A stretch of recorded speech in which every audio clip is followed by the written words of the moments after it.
Kirgilida, mana sentrda, Drujbada, yo'lni bo'yida u ko'rib turganlar. Yumani ro'parasida 4 etajga dom, 3-qavat, 2 xona, kirasiz yashaysiz.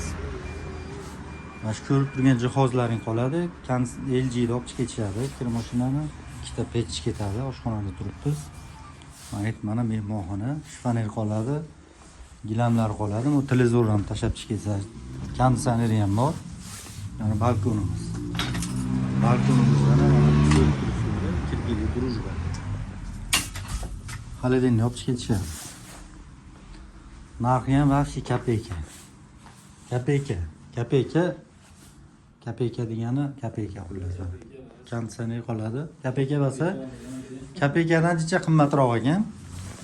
Mana spalniyimizda nomni bitta olsalaring, mana kirgiliga kim kelib ketyapti. 4 klasslar. Spalniyimiz mana remont normalniy holatda. Kirasiz yashaysiz. Boshqa gap so'z yo'q. Hojatxonani qarang. Issiq suv, sovuq suv, kanalizatsiya, gazdan muammosi yo'q. Mana podez bo'ladi. Podezlari ham toza, pokiza.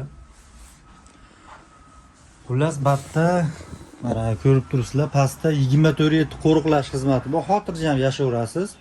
Ajal kelib qolsa nima pishasiz. Shu yor bo'lib toratlarni olib qilaverasiz hech bo'lmay.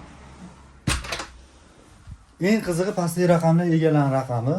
Telefon qilib aloqaga chiqinglar. $26,000 ga shuni berib yuboraman deyapti. Ulgurib olinglar. Katta tezlikda, turbo tezlikda harakat qilinglar. Wi-Fi'lar tushirib berishgan. Farg'ona ijroslarga shunaqa Kirgilida zo'r lokatsiya yo'lda bo'yida yashaydiganlarga joy topishda davom etadi. Xullas, like, podpiska, kommentariyaga ham bitta banglatib qo'yasizlar. Bitta bu shilka ham qolar ekan mana.